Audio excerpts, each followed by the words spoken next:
Temanku semuanya, apa kabar teman-teman? Semoga teman-teman sehat hari ini ya. Hari ini tanggal 28 Januari 2025. Teman-teman, kita mau bahas banyak hal sebenarnya yang bisa kita bahas ya teman-teman. Di Indonesia itu semua serba menarik ya untuk dibahas.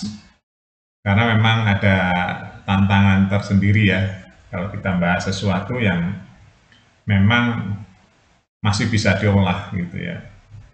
Nah, kita mau bahas mengenai timnas Indonesia yang penuh dengan drama ya. Pertama, kepelatihan ya, pelatihan timnas Indonesia pergantiannya juga dramanya menarik sekali, sempat heboh. Pro kontra, ada yang cinta Sintayong, ada yang nggak suka Sintayong. Tapi apapun namanya, Sintayong adalah fakta ya, yang sudah membuat timnas Indonesia sampai level hari ini. Salah satunya juga karena Sintayong dan Erick Thohir yang pasti. Nah, terus sekarang timnas senior sudah di tangan Patrick Kluivert ya dan pembantu-pembantunya. Kita berharap timnas senior nanti bisa membawa Indonesia ke tujuan yang sangat-sangat tinggi, yaitu Piala Dunia. Itu harapan kita ya teman-teman. Tapi hari ini saya mau membahas mengenai Indra Safri. Timnas U20 yang 2 kali berturut-turut kalah di mini seri ya, di mini game ini teman-teman, atau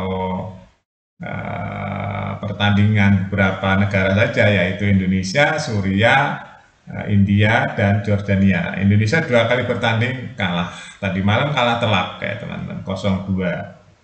Ini butuh dievaluasi ya. Sekali lagi ya teman-teman, dari dulu saya bilang dari awal-awal ya bola ini ya. Banyak hal yang memang harus benar-benar dibongkar keseluruhan ya, bukan parsial. Keseluruhannya ini, kenapa Indonesia kok sulit sekali untuk berkembang di masa di sepak bola dunia ini teman-teman. Ya, tidak seperti Korea, tidak seperti Jepang ya, kembali lagi pada mindset dan mental ya teman-teman. Jepang itu apa bedanya dengan Indonesia? Ya, dia negara yang penduduknya juga nggak terlalu besar-besar juga seperti Eropa, tapi dia bisa menguasai permainan bola kelas dunia. Kita tahu kelebihannya di mana. Nah, seharusnya kiblatnya nggak usah jauh-jauh, kiblatnya ke Jepang aja teman-teman. Kalau cuma pemain sepak bola biasa saja akan kalah dengan pemain Jepang karena dia militansinya kuat. Ya, Indonesia dia mentalnya kuat. Indonesia, nah kita harus bandingkan di situ. Kepelatihannya ya disiplin sekali, di semua serba diukur. Indonesia ya. Jadi semua harus dibandingkan dengan Jepang. Ya, Jepang itu ya bayangin aja teman-teman ya, penduduknya nggak besar-besar banget, tapi dia kuat ya secara fisik, secara skill, secara mental, secara taktik, dan secara otak ya. Kuat sekali teman-teman, makanya dia sekarang kan salah satu macan di Asia ya Jepang ini ya teman-teman. Jepang, kita ikuti Jepang aja seharusnya caranya seperti apa, karena memang kita sebelum banyak pemain keturunan ini masuk, kita rakyat Indonesia kan nggak jauh-jauh banget dari Jepang, besar-besarnya, tinggi-tingginya ya. Nah, karena ini sudah terjadi, kali ini banyak pemain keturunan yang masuk ke Indonesia, ya makanya Erick Thohir mengambil pelatih dari Belanda ya. Itu banyak faktor yang menyebabkan Erick Thohir mengambil pelatih dari Belanda. Salah satunya bahasa ya teman-teman. Salah satunya bahasa. Nah, kita evaluasi yang timnas U20 kali ini aja teman-teman ya. Kita nggak usah bahas yang senior.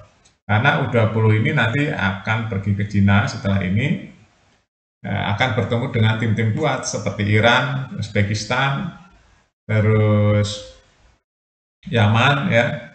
Nah, Indonesia akan menghadapi 2 raksasa Asia, yaitu Iran dan Uzbekistan. Uzbekistan ini juara bertahan teman-teman ya.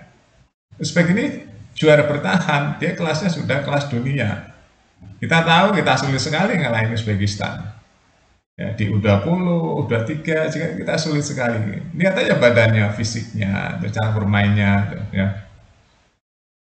Jauh, kalau kita hanya mengandalkan pemain yang tadi malam ditunjukkan oleh Indra Safri, kita berat. Berat sekali. Belum ketemu Iran. Iran ini salah satu macan Asia.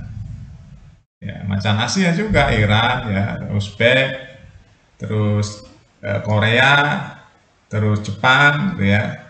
Itu salah satu macan Asia. Nah, Indonesia tadi malam menghadapi Jordan dan Suriah aja kesulitan.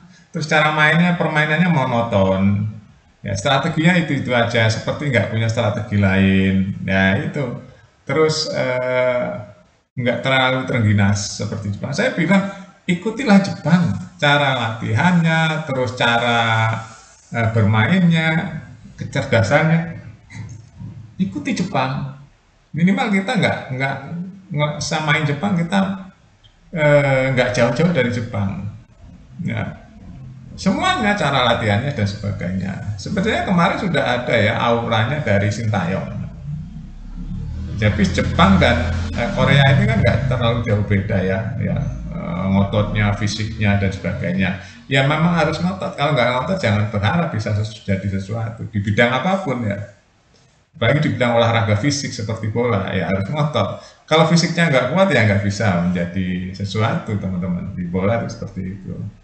Karena olahraga ini yang nomor satu fisik dulu kuat. Makanya Sintayong dari dulu menekankan endurance ya, endurance digeber terus supaya daya tahannya kuat.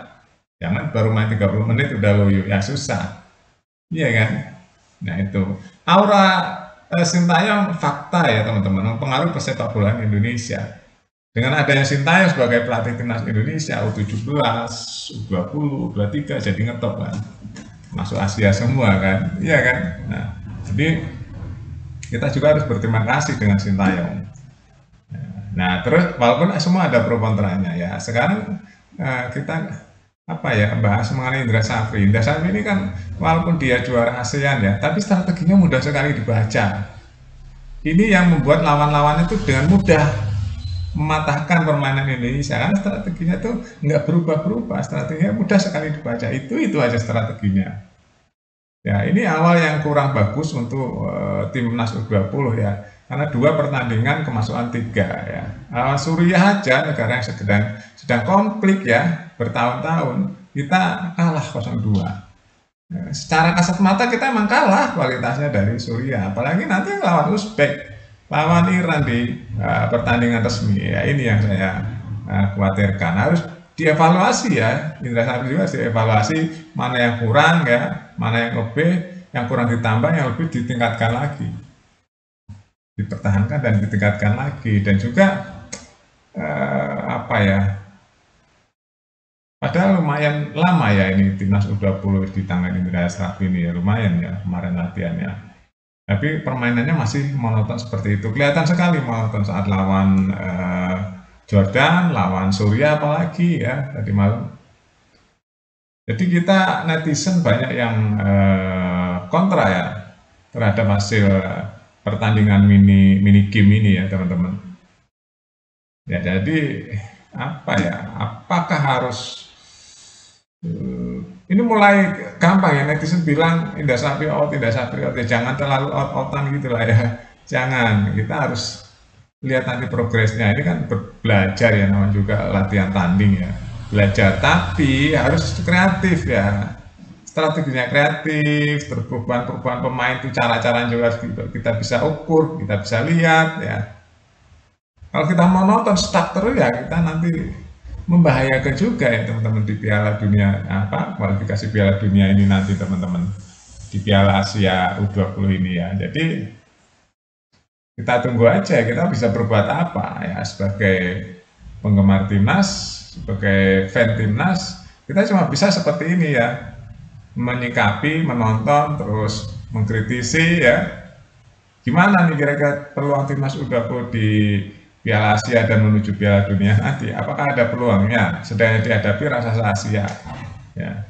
Ya kita nggak bisa bicara banyak, yang pasti netizen kecewa dengan hasil 2 pertandingan kemarin antara Indonesia ketemu Jordan dan ketemu Suriah.